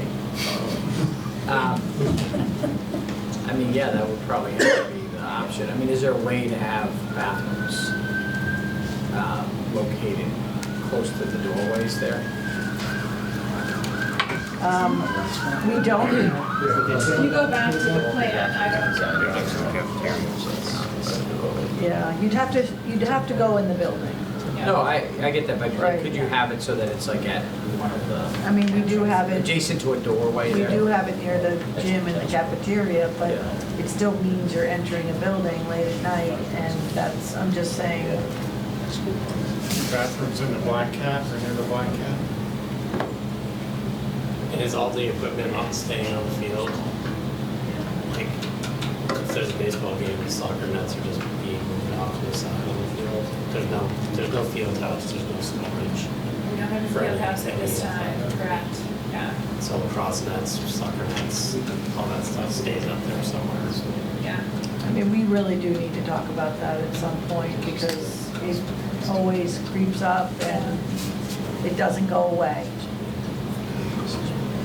We have to figure out where that would go. I think it's a good question. I don't know, talk about that. Yeah, we don't have permanent bleachers, which would require toilets within 300 feet if you had permanent fixed Yeah. bleachers. So it doesn't have to be within 300 feet because we don't have them, but if they're in the building, you'd have to be able to get to them. And I if mean, it's- the building would have to typically be open for kids if there's a game being played there or kids are using the field. If there's Sometimes a- on the weekend, the building. Oh, community group, that's, yeah. That's Is it. there a restaurant, is there bathrooms in the black, new restaurant where there should be? 'Cause that's one of the things we don't want, is people walking into this school that are just there to eat in the restaurant. The toilets are right here, What about What about the for- Black What about Cat? the Black Cat? not the same amount, but you could, Glenn makes a Right. good point that if you have members of the community coming to the Black Cat for lunch, Yeah. they don't want them going into no, the we'll school. have, right, we'll have to have a toilet, but nearby, but we weren't gonna have Ah, a lot of them, like a multi-stall.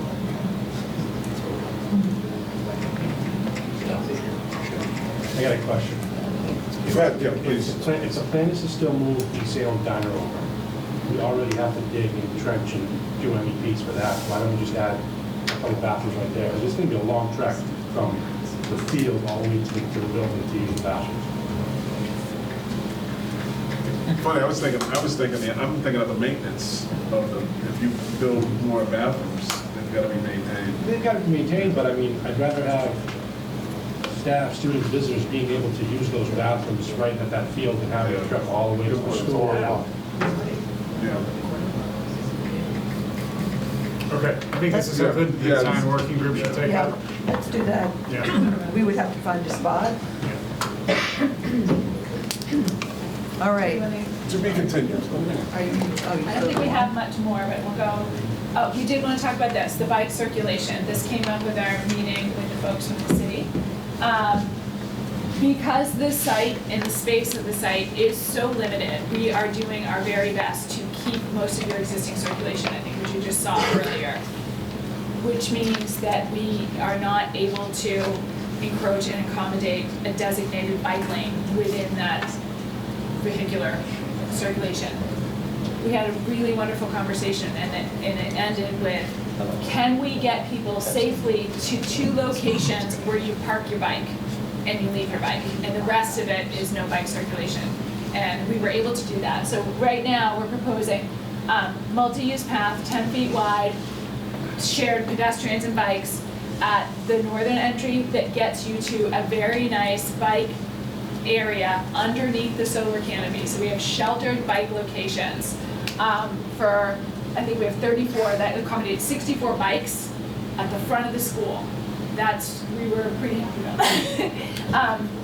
And then on the lower side, again, 10-foot wide multi-use path off of the vehicular side brings you to, this is surface mounted bike racks, not covered, but at the fields here. There's 5 racks that we can fit there without encroaching too far on things that would accommodate 10 bikes. So most people are coming from here. We also heard it would be really important to provide pedestrian and bike access straight out to Highland from this location for future bike development.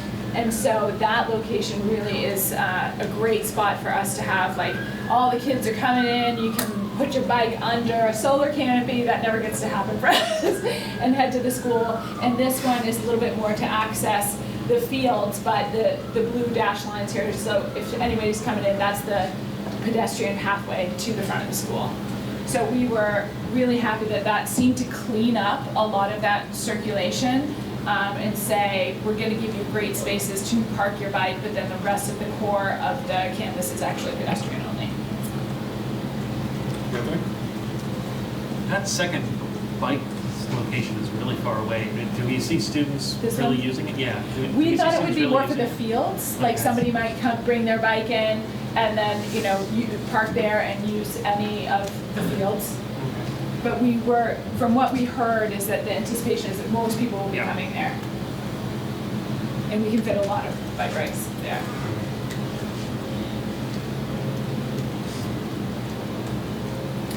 Other questions? What about down at the there's no bike parking at the softball fields and the tennis courts? It's further away, that's where we got into, you would have to be on the road to get down there. So we were not able to provide a designated bike access. We can talk about it because our original plan was that when you get into the core of the site, the idea is that these are not heavily traveled roads. A lot of times, you know, bikes can actually be on the road. If we wanted to have bike parking down here, the way you'd access it is you would have to, you know, off this designated multi-use path, be on the road, and we could provide something there. But it's a great point of discussion. Do we want to do that, add that kind of piece? If we just put bike racks here, then students or anybody could just access it via, you know, riding on the vehicular travel lanes. I was just saying, it begs the question, right, because people are gonna end up riding their bikes, so regardless of what we do. Yeah. So does it make sense to do it from a safety perspective, or, I don't know the answer. Just have a little bit. Yeah. Some Sorry? down- Have some racks down there. Yes, which I think we can accommodate down here. And so if that makes sense to folks, we can do that. And then it's also, you know, will be very targeted. They know it's there, they're going there. And we're trying to keep a lot of that off of the rest of the site. So I think that that's pretty straightforward. What's making that so tight? Is it the width of the athletic field that's making that? It is, and also this is the existing roadway alignment. We're trying to be really respectful and not push and pull and do more removal because it's mostly ledge and we have wetlands and things there. So we're really trying to skate our lane and do only, you know, kind of push out where we need to. So that's the existing condition is the piece that's really, you know, hamstringing us there. And then we have wetlands and ledge on either side. But that Horace Mann field width, the roadway, the width required for baseball Oh, is here. basically That's super the tight. primary constraint. There's no room left. Yeah, and right now, there's no sidewalk along this side of Horace Mann anyways, because there's a slope up to that. Just a question, are we touching the playground at all at Horace Mann? This? Yes. No, we're not. That's- Unless you have to do something for geothermal, I don't think that was ever the plan, that we would be touching the playground at Horace Mann, just the field. Yeah. Other questions? Okay. Great. We're zooming in a little bit and then we're gonna feather in. Our team's been working really closely together from the experiential side of things. This is the zoom in on a lot of programs. There's a lot of programs, right at the, we're calling it the building lamination. As the building itself starts to peel out, so does the program into the spaces. Our area for the bike racks under the PV canopy, people, they come in, cross, dump your bike, head into the rest of the circulation here. We're providing that access, we talked about that. On our Highland side, we have a really cool spot for the daycare play that they can access straight from this door out. So that feels really safe and secure for all of us too. We have wonderful planting around it. In our front, we have great kind of layered access to the main entry. That helps from a number of different perspectives, but also from a safety perspective, you can get very easily, accessibly to the front door, but it's not a direct straight shot. So we try to be really strategic about how we provide that safety measure in this layered kind of canopy, boulders, trees, spaces that also provide a wonderful experience in that front area.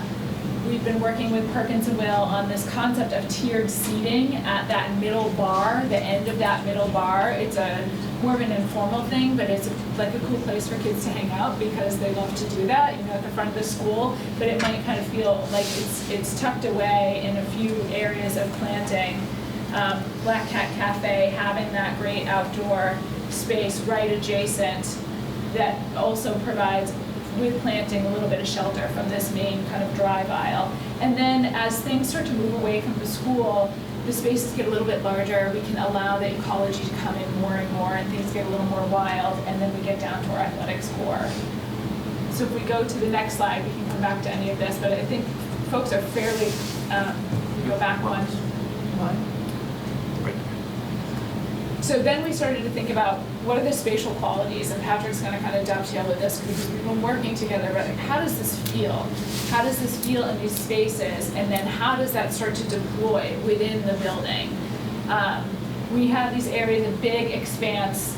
We also want to have moments on the exterior and the interior where you can be a little more introverted, right? Where it's a little sheltered, a little quiet, because not everybody wants to be like running around out here. We want some intimate spaces as well. But then spaces for congregation, a little more protection. If you're eating, you want to feel quiet. But it's this layered idea going between tight spaces, open spaces, spaces for gathering and movement into the building that really provide that nice richness. And then I think we can probably, in that open circulation, I think we're clear on this, but it's that kind of push and pull that we're seeing that the landscape is doing. If we go forward one, Brooke, it's just, go ahead. Yeah, just picture as you move from outside to inside, that idea that we were talking about of moving from kind of highland to wetland. And on the south side of the building, you're moving through these layers of landscape that are calming, they bring your blood pressure down, you've been on a hectic bus ride, and they set your mind up for being kind of in the school for your day. So we're thinking about that layering coming all the way through the building. And there's a real handshake between the way the landscape is designed and the way the interior of the building is designed and the way to shape public space. There's a little diagram of that. Kind of think of these as those bars of classrooms, and you're moving through those layers of landscape that go from wetland, and they're performative, they're helping the building be more sustainable. You're finding shelter from the sun, you're finding places of privacy, or places where you can kind of get away with a small group of friends. You move into the building, then there are parts of the architecture of the building that are kind of partners to the landscape in a way. If you've got trees that are screening the sun outside the building, then you have parts of the facade of the building, parts of the entry of the building that are also screening that space, so that when you're in the cafeteria, you're in that kind of same filtered light. You might move underneath that bridge-like arc that connects all the program, and that begins to break up the space so that if you're somebody who doesn't like to be out in the middle of the cafeteria, you can kind of be under that space. Maybe it's banquet seating, and find a moment where it's a little bit quieter. You're still participating in the kind of activity and the culture of the space, but you're in your own space with your kind of smaller group of friends. So we're designing for neurodiversity kind of through the landscape and then through the building. And we're thinking about that concept coming right into the gymnasium. The track is something that's kind of hung up in this space. The theater is something that could be a shape that's beautiful and kind of recalls the landscape. So everything that's public and kind of in these wedge-shaped public spaces have a language that comes right from the outside into the inside of the space. It'd be something that's orienting for you and creates a really beautiful environment that, like you said, has different scales to it, right? Different personalities, different learners, different social environments. It breaks up what is a larger school into kind of smaller, more manageable spaces. So just thinking about that kind of in section, like you're slicing as you're moving through those landscape spaces into spaces where the landscape berms, creates natural buffers both for privacy, but as Lynn said, also for security. So we're not filling the whole front of the school with bollards, but we are protecting the front of the school. You move into the inside, you've got spaces that are sheltered where you might sit along the edge of the cafeteria and be right on the edge of the landscape.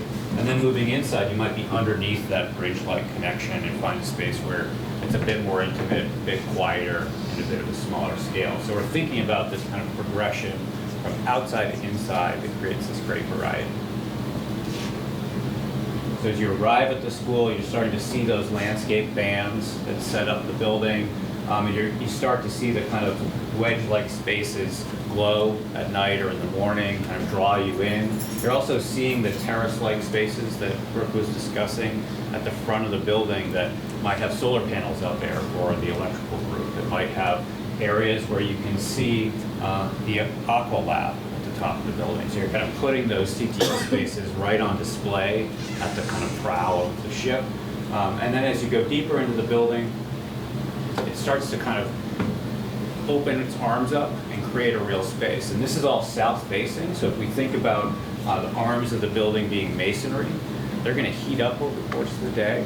They're going to create a really great microclimate so that you're extending the kind of life of this courtyard space outside the cafeteria a little bit longer. When it's a cold day, it's going to feel 5 to 10 degrees warmer in these spaces that are south facing and have masonry on either side of them. That's something that will be really great, in the fall and the spring to just extend the life of the outdoors of the school. That great black box space is kind of at the front of the building. We're thinking about that space actually having really great windows in it. So it's this fantastic multi-use room that looks out over the landscape. And then you draw a curtain across it and black it out so it can be used for performance. It's also a space that if you imagine it being an event space at night, it's glowing, it's active, it's inviting you kind of up into the building for community use. Black Cat Cafe is also ground level out at the kind of front edge of those bars. So it's animating the space. You can imagine people sitting out in front, cafe tables there. And then you have the main cafeteria space. It's kind of a bit deeper in. You can imagine kids sitting outside there and eating. And that's where you have these kind of screen-like elements that are helping the space from overheating, but still having a great sense of transparency. And those are the spaces that are right out on the edge, so they're announcing the life of the school. As we move inside, we're starting to think about the structure of the building. We're starting to think about how the bones of the building make the architecture. It's not something additive. We're not kind of decorating it or layering it. So we're exploring, what if we take those wedge spaces and we build them out of timber, wood long span in those main spaces. So we're expressing carpentry, we're expressing the trades, we're expressing welding. We're taking the CTE aspects of the school and we're kind of putting them on display in the main spaces that are the most refined. And that's a space looking out into that landscape. So starting to get a flavor for the kind of language of the school where these public spaces, we're using a lot of biophilic materials, wood, we're putting CTE on display through the craft of the space. And then right to the right here, just off camera, you'd have that bridge where you can tuck underneath and be just on the edge of the space. So that if you don't want to be kind of out in the middle of the heart of the social space, you find the space that's right for you. That's a kind of beginning. We're starting to think about those textures too. How do we bring the textures of the natural environment into the space?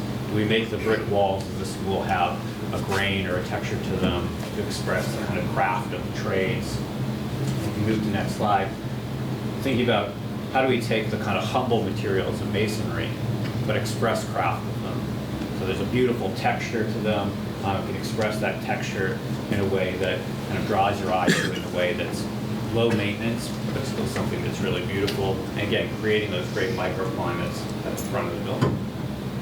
We're also looking at a lighter palette to bounce light into that space so that those spaces in the kind of arcs of the building aren't dark, but using the lighter bricks, so it's really grabbing great daylight and kind of directing it inside and balancing it with a warmer palette that could work well with wood on the inside, making warm tones for the mullions and the metals on the outside of the building. So generally a kind of beautiful, natural, kind of warm palette that does really great with daylight.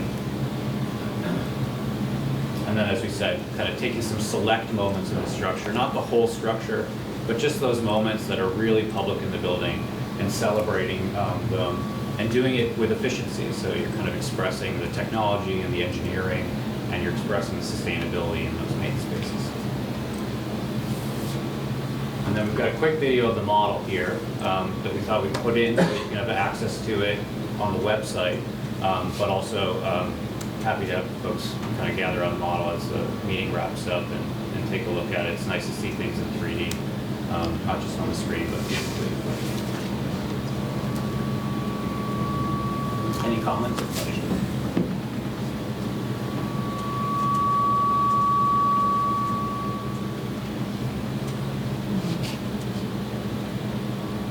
Comments or questions for Patrick and Glenn? I'll say the design working group hasn't seen a lot of that. Yeah. But we're very excited to get into it because I think there's just so much development that we haven't seen. It's very exciting. This is the way you explain it. Nate's ready to sign wherever. There's a lot of work to do on the facades, the window configuration, the kind of textures that we'll get into the working group, but we wanted to give you a kind of flavor of where we, the trajectory of where we see it going. So I think we should conclude the meeting and then we can all get up and look at the model and stuff. So, and this is on the webpage, right? Yeah, it will be on there, so we're having some technical difficulty, but it'll be on the web. I don't know why it's not playing. I'm clicking and entering. And I don't want to short you, Patrick. Did you have some other? No. This was the end. Also, in my car, there's a mini version of this model that's just a flat card with a 3D print on it that we thought would be a very portable way to take it to any community event. That would be awesome. Unless you want to take this around. So if you want to cart the whole model around, somebody's shaking their head now. But if not, we've got like a to-go model. That was a quick print. We thought might be useful. Glenn, I mean, do you need that, Mario, do you need this for your purposes for continued study? Or are you saying they could put this in the lobby or? I think our next step, probably as we move out of SD, is to build a bigger model that will be our study model. So this is for the whole team to kind of. It might be nice for the community to see this. Absolutely. Yeah. So. Gets people excited. I will say, and this is more of a question, we have like 3 of the boards in the lobby, but we're missing, like, we have floor 1, Well, we need to overview of it, but we're missing like 2, 3, and 4. Yeah. If those could come to the high school, because the kids have been looking at them every morning and talking about I think this is the only thing they'll look at if that's there. You have displays in the school, right? You have. That's what I'm saying, I don't have every floor. No, but I mean, digital. Yeah, we do. Can we put this Yes, presentation that's the digital and file. run We it can have a through? loop as well. And Yeah, we put could do the some model, model we could shots, do too. that. Absolutely. But, so we kind of froze the boards, Glenn, at a certain point and printed them, but They're old. they're moving fast and they're old and things are out of date. And I find myself like explaining, well, that's not there anymore, it's over here. But you know what, this is a so- good time to print because those big moves are not gonna happen the way they had happened between the Right, print. so it's probably and time now. for a refresh. Yeah. Well, we can give you a digital. The kids enjoy it, Yeah. and we can't put these on all the digital displays. Can you? Yeah. Yeah, we'll make sure, and we'll make sure the video is. But if you guys want to take this to the high school, it's going to be amazing. Yeah, we can get, well, we're not gonna take it tonight. We're Make gonna its throw it way in the there. car. See, we'll get it over there. See, all right, just go. Don't put it out until we get a plastic case over, okay? Oh, well, that's your first student project with CTE. We'll give you the Thanks, medals. Patrick. Appreciate it. Great work. Update from the finance committee? The finance working group met on September 16th. Approve the August invoices for Accenture, $24,535. For Perkins and Will, $122,130.78. For a total of $146,665.78. That's all. Questions, comments? So I just have one comment, open up for public comment.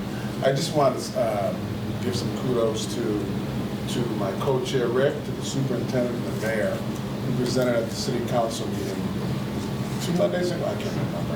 It seemed like a year ago. Just providing an update on the progress of the school building committee. And, there was, obviously, you might have heard that there were some concerns from folks associated with the union about the direction that we're going. I understand that, I appreciate it. But I just want to give these three gentlemen a lot of credit for doing a really good job on the presentation and answering the questions, and staying there until the last question was asked and answered. So again, you guys did a great job, and I think you represented this committee quite well. So I just want to say publicly thank you. And now, any comments from the public? I don't see anyone from the public. Hearing or seeing none, motion to adjourn. Motion to adjourn. Second. All those in favor? Say aye. Aye. Thanks, everyone. Another good meeting. Don't forget on the agenda.